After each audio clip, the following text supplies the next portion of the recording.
Welcome to the final episode of Preserving Our Past, Informing Our Future. I'm Sydney Stevenson, and over the course of this series, Dr. Reed has guided us through more than a century of occupational therapy's history, introducing us to the people, the ideas, and the tensions that have shaped the profession into what it is today. In this episode, we turn our attention to legacy in the future. After decades of scholarship, teaching, and writing, Dr. Reed continues to contribute to the field in meaningful ways. Recently, through her work on the latest revision of the Quick Reference to Occupational Therapy, and we'll also revisit one of her most thought provoking contributions, her Eleanor Clark Slagle Lecture. As someone recognized among AOTA's 100 most influential people, Dr. Reed's impact on the profession is undeniable. In this final conversation, we'll ask, how does she hope her work shapes the next generation of practitioners, educators, and scholars? This is a conversation about what we inherit, what we choose to carry forward, and how we shape what comes next. Dr. Reed, welcome back, and let's get started. You have recently finished working on the fourth revision of the Quick Reference to Occupational Therapy. What was that process like? And after 5 decades of scholarship, what keeps you writing? Yeah, the process of doing the quick reference was an interesting way of looking at the development of an expansion of literature on OT over the years, one, and two, the availability of access to that expansion. The first edition I did was ended up with 619 pages. The fourth edition has 1,144. Oh, wow. So you can see, uh, about a 45% increase. Um, the databases have definitely increased and improved. And so some of it is attributable to that. But I suspect also some of it is the reflecting of the increased amount of publication that we're doing. And each of the reference books has a different block of time. So the fourth edition is simply the more recent years. So it does look like we're doing a better job of publishing, and we're doing a better job of condensing databases to include our journals. As a side to this issue, I have a list that I keep of the journals published by OT entities, mostly countries, but there are a number of other sources. And there are about 50 current titles. Well, I shouldn't say that. There are about 30 current titles. There are about 50 total titles, including journals that, for one reason or another, have either ceased or they changed their name over the years. So there is a lot of literature on OT out there. Now, you can quickly challenge the idea that some of it may be questionable whether it should ever have been published, but I did not try to make that distinction. If I could track it down, I try to include it in the bibliography. So anyway, just so you can see that this is the current title. Okay. So the purpose of the quick reference is to identify current practice. So as you can see, sort of bookend my writing that I'm interested in tracking down our history.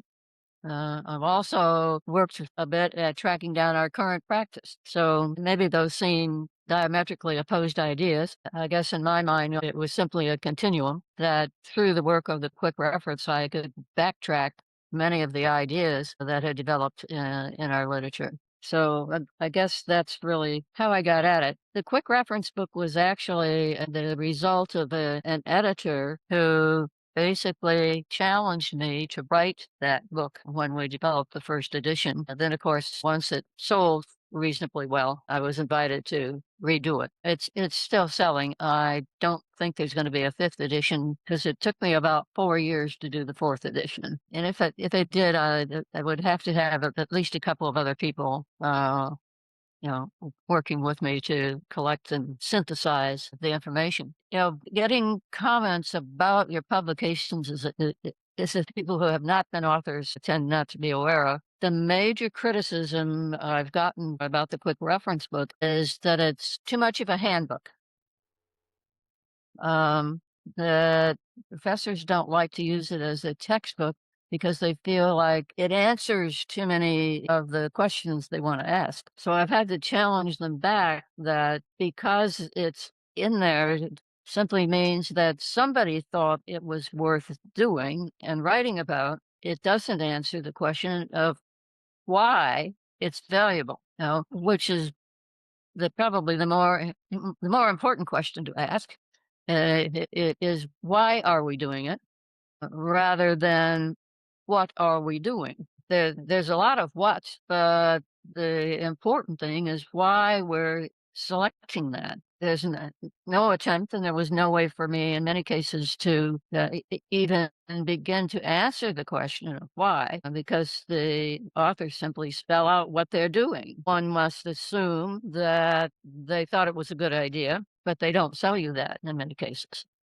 They may give you a case example. Well, that's nice. That's what's important, that it works for an individual. But then that you write it up in an article and say, this is what we're doing, and this is how we research this particular problem, doesn't answer the question of why it's worth doing. So my scholarship started out identifying. Well, it was really a group project, but I ended up with the job of writing it up, of what we were doing with OT in the school system. That was the first major publication. I had done some articles for the state newspaper, but those were um, sort of quick.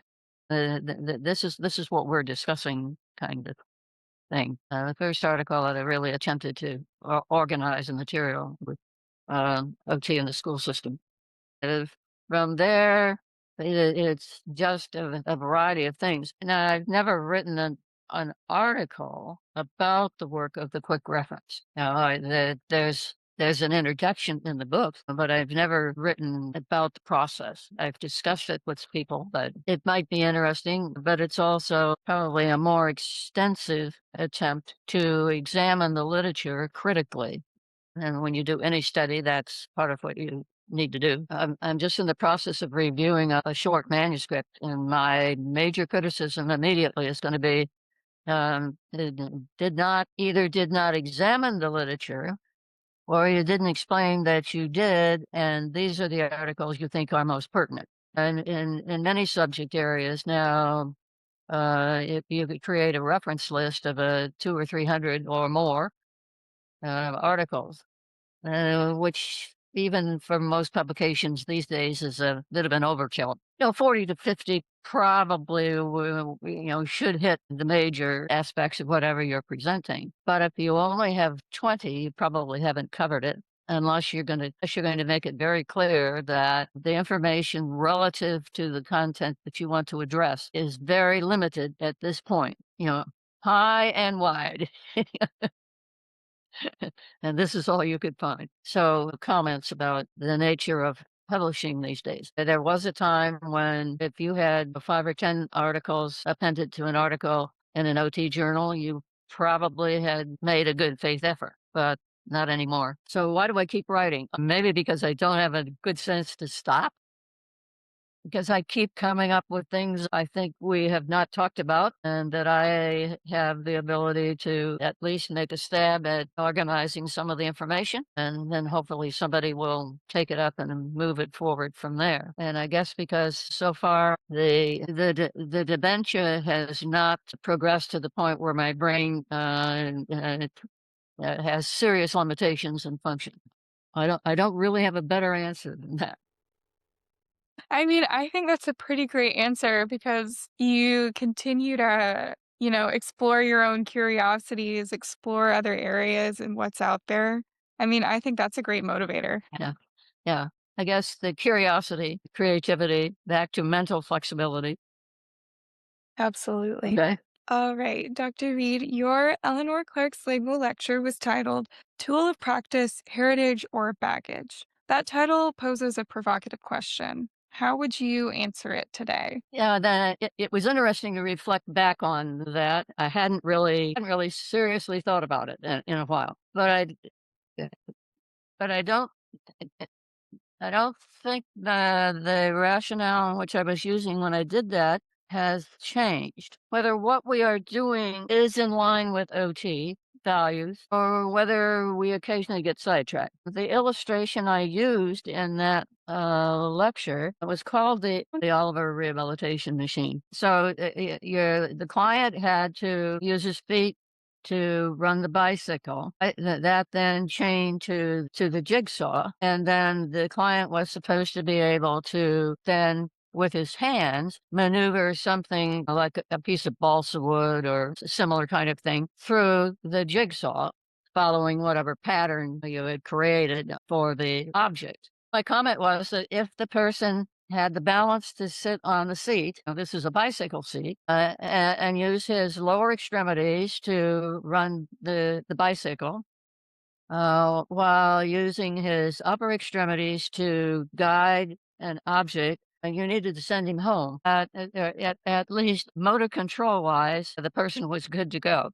No, that doesn't exclude the fact there may have been other reasons that the person needed OT, but definitely motor coordination was not one of them. So I sort of have adopted that idea that there are some shiny objects out there that occasionally OTs get involved with that we probably should discard. One of the ones I'm most concerned about now, having taught assessment instruments for years, is that we got caught in the idea that the assessment instruments had to have significant statistical powers.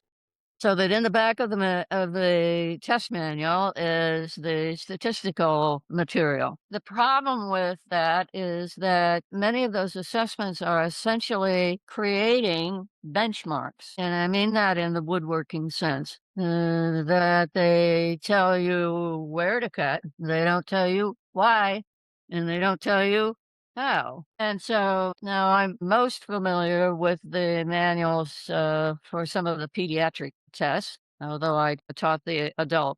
But I can pull examples out of the pediatric literature very quickly. The problem that many of the test manuals are derived because the items that are included in the test come out with a significant statistical validity. That is, the performance on that item spreads over the standard Z-score, that if your performance is better than average, you're going to go into the +1, +2 area. If your performance is less than average, you're going into the -1, -2 range. Basically, the items in many of the tests are cherry-picked because of their statistical properties. Now, that's all very nice for the mathematicians. Isn't yeah, we are looking at the ability of the person to perform the activities, tasks, occupations that are meaningful, important to that individual in their daily life. And all of those performances have a continuum. Okay, and they don't come with benchmarks. We often do report benchmarks to team members because that shows progress. But in terms of our ability to organize an intervention program, benchmarks are not really the major thing. The major issue is the person making progress? Is change occurring? Is the person able to do more or better of the activity or task now than at some time in the past? Or is the problem that the person was experiencing less evident? So my concern now is that sometimes the most important part of the test that we often have to give, because that's what the institutions want us to do, are observation notes, because those likely will tell us where we probably need to work with a person to move them forward. But one of the problems, if you analyze some of the tests, is that because they're cherry picked, the number of steps between items 1 and 2 on the test might be 3. It might be 3 steps that are missing. But the number of steps between items 2 and 3 on the test might be 7. And the ones between 3 and 4 might be 2. Unless you've really carefully looked at the test, you really can't tell. And in some cases, the items statistically test very nicely, and you look at it from an OT standpoint and you say, that's nice, but I don't think I'm gonna worry about that. We're back to, if the patient can manage all of the criteria on the Oliver rehabilitation machine, your job is to sign his discharge papers. So I've become much more critical of the tests that we're routinely using, particularly when they come from other disciplines, because I think they're more likely to have been cherry picked. Now, having said that, I'm aware that some OTs use those same criteria because I criticized the tests when they were created, saying, that's nice that you can justify all these items from a statistical standpoint.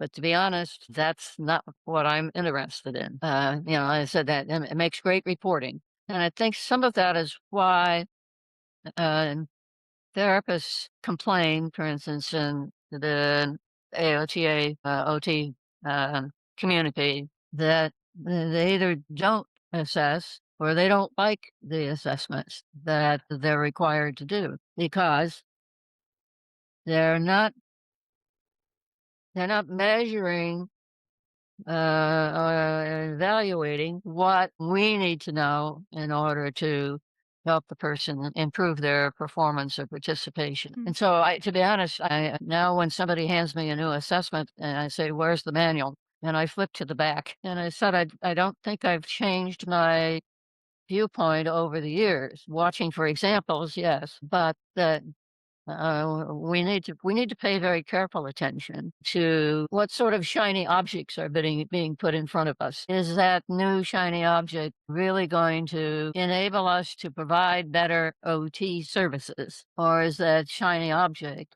designed to meet somebody else's criteria? I said the Oliver rehabilitation machine.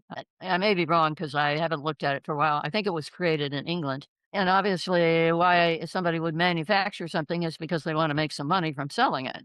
The the testing, somebody gets money for putting the kits together, but more importantly, the authors tend to get credit for publication. And so we may have to be much more attuned to what is known generally in the publishing industry as conflict of interest. In other words, who is benefiting from this? And if we use it, will our clients benefit from it?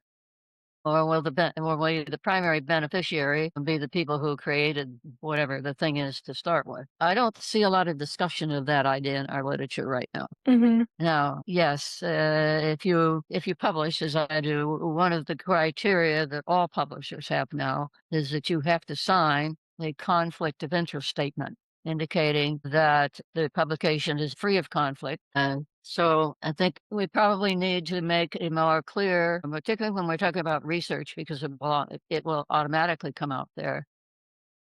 But with anything that we're being encouraged to buy, we really ought to be encouraging its use in our clinic. Mhm. Maybe we should. Yeah.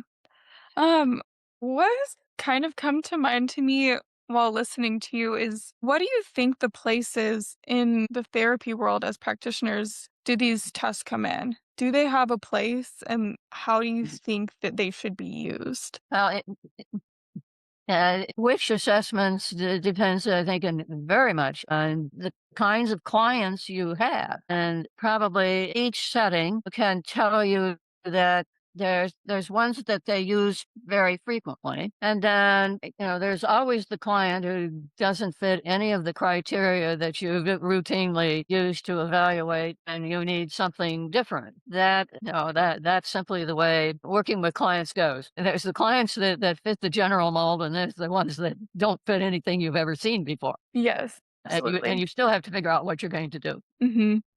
So, again, assessments are not inherently good or bad. As I said, I think there are ones that I'm more suspicious of. But even there, the benchmarks that are in some of those developmental tests are exactly what school systems, centers that work with children may find the most useful. That's that it's legitimate to have benchmarks to do that. So if the assessments help address that, they probably should be considered. Now, some of those benchmark assessments contribute practically nothing to the OT's ability to put together a good treatment program. That's our side. We do have an interface side, with others, and assessments that provide benchmark criteria may well help us address the needs of the team to make decisions. Are they meeting our needs in order for us to evaluate versus those that may meet others?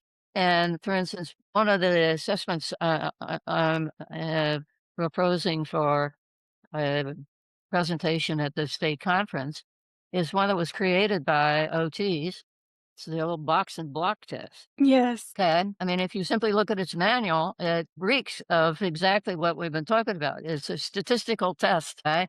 And you say, well, then how did OTs get involved in that? Well, because that's what we were doing when the test was created in about 1945 or 46.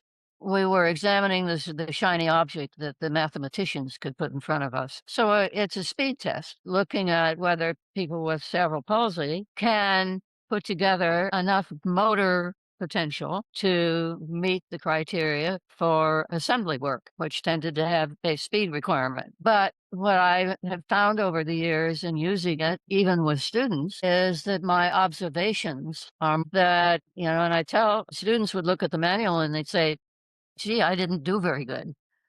And I say, because we make them practice all of those tests. Okay. And that one's straightforward. How many of those little 1-inch blocks can you move from one side to the other in a minute? So they would say, well, gee, I'm almost as slow as some of those people with CP. So the real thing, and then is for them to look back and say, okay, what what aspects of your performance hindered your speed? And then somebody needed to observe them. So it wasn't, yeah, you can do the test yourself, You got a stopwatch function on your cell phone, turn it on. But the real importance that I think has been missed over many years is that there's no observation guide form. Talking about an upper extremity function, if your trunk and your lower extremity are not hanging in there correctly, it's going to reduce your upper extremity performance. Mhm. And also, it very much depends on the ability of the individual to separate that upper extremity function. You also have to be able to horizontally move at shoulder or a little bit less, but actually shoulder level it turns out to be about as effective as any from what I can see. So there's a whole bunch of study that somebody could do on a test that's been around for 70 years. So we need to examine assessments and again, looking out for shiny objects as to whether are they really advancing us? If you look at the literature, if you do a study, you just get on PubMed and put in box and block test, you'll come back with enough stuff to keep you reading from now until Easter. So actually, that's probably a good project because in there probably tells you what the box and block test is really good for. Mhm. If you sort of read between some of the lines of some of those studies, they're probably telling you what that box and block test really tells us about our client's performance. You should tell upcoming capstone students about that. I'm sure they Yes. would be like, jump Yeah. on that opportunity. That'd be uh, a really cool Yeah. project. Yes. I said restandardizing the test, or you can do. It's been done. That's sort of amusing, I think, to see, and particularly if you're doing it with different populations, because some of the studies have been done for studying people with cerebral palsy, but it's been used with a whole host of other disorders. In fact, some of those studies, it's diagnostic. That when you see a person who had normal performance, usually the people we were dealing with who had cerebral palsy never had normal performance. Or they were born with hemiplegic CP. Some other disorders, one of them I just caught was dealing with MS. So people with multiple sclerosis usually have had normal performance for a number of years prior to the onset of the disorder. And what they're using the box and block test for is an early indicator of neuromuscular dysfunction. Now, the people who could the box and block test, I'm sure, had no idea that somebody would pick up the box and block test and say, That not only shows us the problems of people that we know have motor coordination problems, it also can identify those that did not have but may have now. So yeah, there's a nice review of literature in there as well as expanding. And I said, the nice thing about the box and block test is it's highly portable. It's also not copyrighted. So there are a lot of versions. That's one of the things I've looked at when I've just scanned some of the literature is that there are several versions of it. And so that's another, maybe it's an issue and maybe it's not. The one I have, the box folds up and then it has a handle. But there's also a version that does not fold. In other words, it's more like a violin case. I don't know whether that those versions, in some tests, the version of the test makes a difference. Mhm. To my knowledge, none of the studies that I've briefly looked at, they often will show you the test that the one they're using, but they don't really say, well, this one's better than that one because. And traditionally, it comes with colored blocks, which is another subtest for vision. Can they pick out just the ones of certain color, which, as far as I know, has never been written up. But there's also no explanation as why they chose the colored ones. Probably because they were there, as opposed to plain blocks. Yeah, because the color does distinguish one block from another. Or if they're all basically plain wood, would that make a difference in terms of the ease in which certain people would be able to pick? Because you have to identify a block in order to get your fingers in there to grab it. If you're having trouble seeing one block from another, that probably slows you down. So you could say that there's a lot of stuff that came out of my Sligo lecture that just went into my background thinking, but is still pertinent and probably a lot. I could probably write a follow-up article to that Sligo lecture and say, this is what I was thinking, and here's how I'm thinking about it now. There there is an article in AJOT. It was it was when the Sligo, about 10 years after the Sligo started, which is 1955. I think somewhere in the 60s, maybe early 70s that actually had the previous Lego lecturers reflect back on their lecture. That's never been done to my knowledge since. There's another capstone project. Just take the last 10 years of Sligo lectures and say, yeah, or maybe a little bit further back, so you get a little bit of a time period in there. Say 2010 to 2020. So we're not right up against the current ones. Would they say the same thing or would they say something different? So, Dr. Reed, you are listed among AOTA's 100 most influential people. How would you like your work to influence the profession's future? I don't know really how to come up with a succinct answer to that. Um, Because part of the history, is that I'm looking back in some cases, people I never met them. I only know them through their published work. Occasionally, I'm writing about somebody that somebody knew. Other times, yeah, I am writing about people that I actually knew.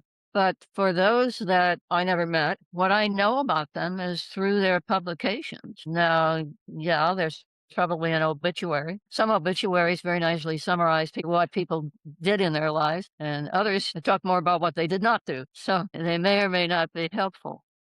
I think any part of publication besides the requirement of the university or work setting to publish, it has the objective of trying to add something positive to the literature that will be to the practitioners, educators, researchers' advantage to know about.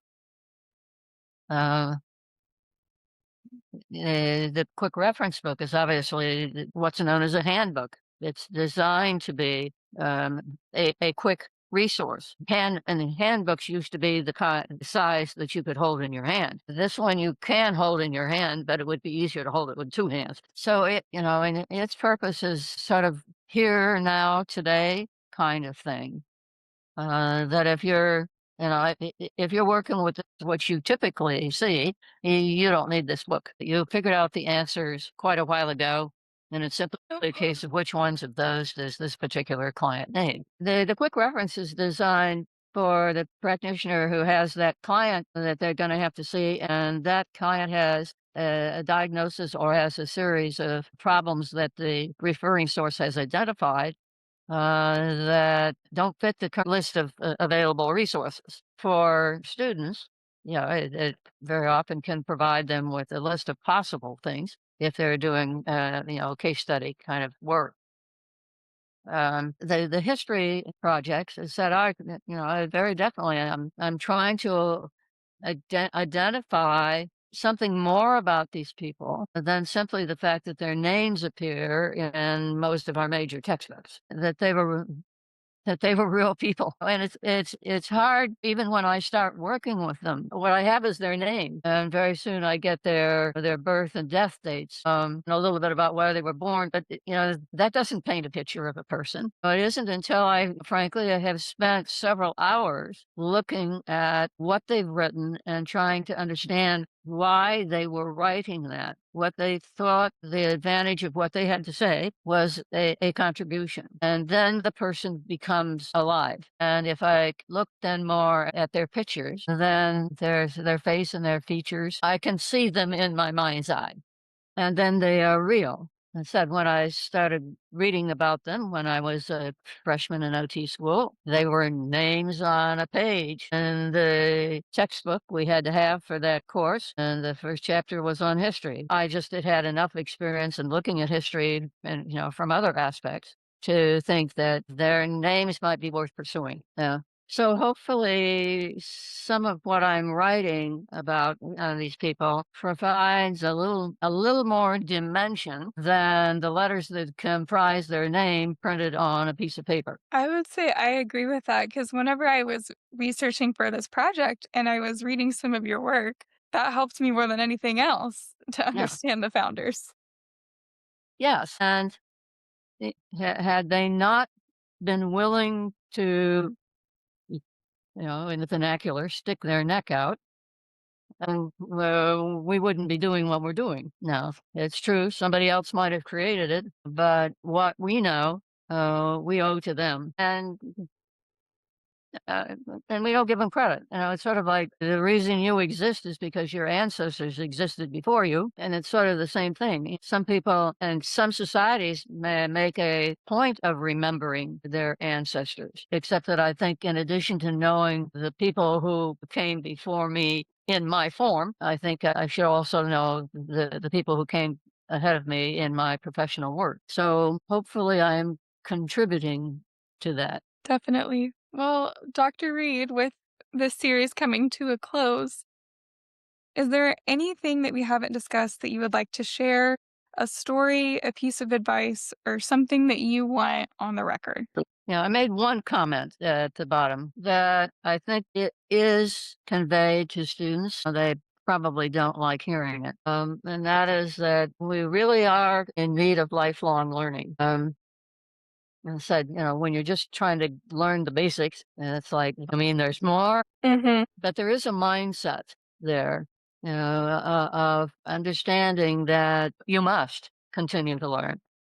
Um, and yes, I just attended a little hour presentation on upper extremity rehab and stroke, and realized once again that what I was taught in school was 180 degrees wrong. Now, when you're a student, you don't want to hear that. Don't teach me anything wrong, but the matter of fact is you probably are. Or if it's not just plain wrong, it needs better expansion than what you covered in school. I think that's probably the first thing most young graduates hit is that what I learned in school was fine. And now you tell me I need to get even better at doing that. But it will continue. In fact, that's the number one thing we find with people who, for whatever reason, have stepped back from the practice for a period of years, is that continuous learning sort of got put on the back burner while they were doing other things. So, Mrs. Vanderkoy is a good example of that gap problem. She was essentially a reconstruction aide, although she was primarily working at Walter Reed. Then she got married, was raising her family, and her husband died. He had been a World War I veteran. In fact, he's buried at Arlington Cemetery. It's unclear exactly what he died from what I could find. Yeah, it's not somebody knows somewhere, but it sort of sounds like a chronic war injury kind of thing. Anyway, he died, and she had some children to raise, and they don't come free. So she had to go back and catch up. And she's part of that group that took the written exam that became the basis of what we know as the certification exam. Except it was um, an essay type exam, not a multiple choice. So if she were still with us, she could tell you. It pays to keep up. That it's easy to say, oh well, I'm off doing these other things now. Um, and OT was fine at that time, but it's behind me. And maybe it is, and maybe it isn't.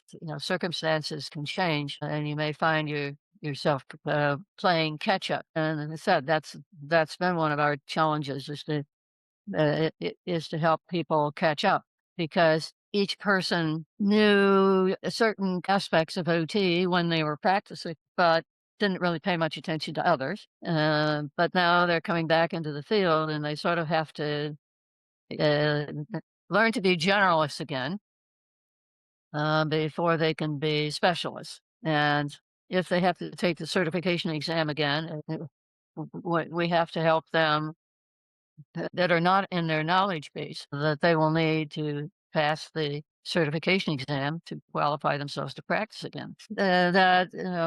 We need to have that recognition. And if students have trouble with that idea, this may not be the best. Although I'm not sure which fields today you can reliably say are not going to do some changing over the years. I can simply tell you that OT is one that will. It's built in. And as you're aware, in order to renew your license, you have to participate in some continuing ed. If the fact that you have to have the continuing ed, if that's what's driving you, you're probably missing the point. To be effective practitioners, educators, and researchers, we need to keep our skills as up to date as possible, to be willing to make the effort to pay attention. How you do it, there are lots of choices and lots of combinations, but the need to do it, I think, has to come from within. Otherwise, it's a chore. One of the things that we're talking about at the state level is the fact that we have a number of people who, for whatever reason, are not meeting criteria for renewal of their license. That the state board publishes a newsletter which is available online of those that did not meet the criteria for renewal of their license. And the most common is they didn't do their. It's only 12 hours. It's 24 and 2 years, but basically 12 a year hours of continuing education. I mean, there's some other things. So there's failure to give notice, which is, a requirement. Yes, occasionally we have somebody with the addiction problem, somebody with a criminal conviction, but the most common problem is that they did not complete their required continuing education hours, which makes me worried. I've also checked to see whether it's more of a problem for OTAs as opposed to OTs. No, where both of our groups are equally guilty. So it makes me wonder, though, then, is the field attracting people who are really dedicated to providing service? Or are they frankly interested in their paycheck? Nowadays, when they first put those criteria in, it did require you, for the most part, to go somewhere. Okay. Now in Houston, it wasn't too much of a problem. It was one of the local hospitals for me, it's about 7 miles from my house. So, which means, I could get there in half an hour, 35 minutes. And, by driving the car myself, I didn't have to make any plane reservations or stand through checkpoint lines. But these days, what we're doing right now is all you need. You need a computer, you need a an internet system, and you need to pay attention to when the various presentations are going to be made available, or you sign up for one of the systems that has a list, and you go down the list and click on the ones you want to participate in. So, there used to be some excuse for why you didn't always get your hours in, particularly if you had a couple of youngsters at home. Even going 7 miles down the road required that somebody come sit your kids. But nowadays, the only thing that's stopping you is getting yourself in front of your monitor, turning on your computer, and clicking on the appropriate resource for what it is that you want.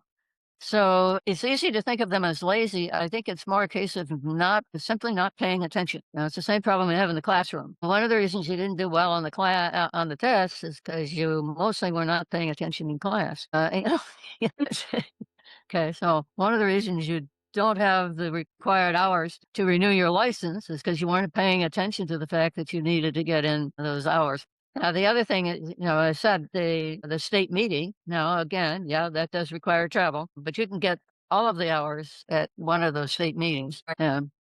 So that's sort of one of the concerns. It's been raised by others uh, that the major reason people are not getting their license renewed is because they didn't get uh, their 24 hours in 2 years. In other words, 1 hour a month See, would have this is what is counted. interesting to me, Dr. Reed, is because, okay, I can't pinpoint exactly where I've heard these conversations. I don't know if it was from professors or classmates, but sometime during my schooling, I've heard conversations where we've discussed the 24 hours in 2 years. That's too low. Yes. So this is surprising to me. Yes. Yes, it actually was a little higher, but you can also sit there and argue how many hours are needed. It depends what you're doing. Now, if you look at all the research and writing I do, I can only get credit for the publication. But if you looked at the number of hours I spend dealing with OT literature, those are, yeah, right. We won't bother to do the counting. And I'm not holding myself out as an example. If you are practicing, you are putting in the hours. Okay.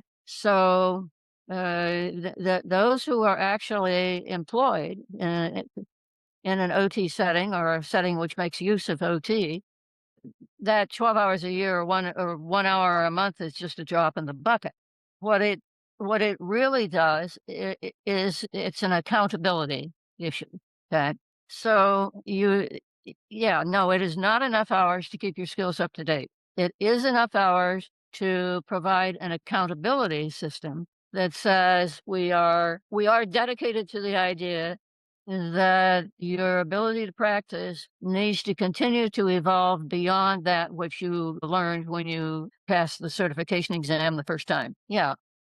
But you can even argue that the purpose of continuing education is really to help you continue to build the skills in the area of practice in which you're employed. Okay. And what area of practice am employed? However, our licensure law says that basically if you hold yourself out to be an OT, you have to continue to be licensed. So I tend to go to sessions where I know the least, or I think I know the least about the subject, with the idea of increasing my general knowledge of OT. Now, that's not exactly what the people who wrote the licensure law had in mind, but they weren't thinking about me anyways. But yeah, people ask me, why do I continue to go to our annual conference? Well, a number of different reasons, because I help out at one of the booths in the uh, exhibit area. But they also say, well, what do you bother to go to? I said, well, there are a couple of things I like to go to. I like to hear what the president has to say. But otherwise, I tend to scan for the topics that I don't think know much about, or I haven't attended anything about that in a long time. And then the people that are in the session said, why are you here? And I'm saying, because I don't think I know much about that. So at this point, I'm an odd duck. That's probably what most people in my age bracket do not go to conference anymore. Um, they quit several years ago, and part of what they complain about is that there's really nothing there for us oldsters. That the conference is very much, even our state conference, is very much aimed at young practitioners. And I know some years at our state conference, the only things were on the program are the things I was already teaching. It's hard to teach what you don't know. And so I did find myself sitting there, not quite twiddling my thumbs, but not exactly. Well, what I learned to do is to pay more attention to how they were teaching than what they were teaching, as I figured I could always improve my teaching skills. So either I was impressed with what they were teaching, and how they were teaching it, or they were giving me examples of what I thought I should try to avoid. And I still do find myself doing that. Does this person have effective teaching skills? Or are there some things that they could probably improve on? Is their PowerPoint designed to be easily read and understood? Or do they have 300 words on one PowerPoint slide? The guide used to be 49. Yeah, you can slip that a little. Definitely when you pass the 100 mark, it's way too many. Okay, so I pay attention to that. Video is the same thing. Did they video this so that what I'm seeing in the foreground is what I'm supposed to be paying attention to? Or did they do this in a general setting? And actually, there may be more important things in the background than in the foreground. Throughout these 8 episodes, Dr. Reed has given us something extraordinary. Not just facts and dates, but a way of understanding our profession as a living, breathing, adapting thing. She's shown us that founders weren't just historical figures, they were people solving problems, navigating tensions, and building something they believed in. And she's reminded us that we are their inheritors. This series was produced as part of my doctoral capstone project at Texas Women's University in collaboration with the Blagg-Huey Library. It has been created during TWU's 125th anniversary year, fitting time to look back so we can move forward with intention. Dr. Reed, on behalf of TWU, the School of Occupational Therapy, and every student and practitioner who will hear your words, thank you. Thank you for a lifetime of preserving our past so we can better inform our future. I'm Sydney Stevenson, and thank you for listening.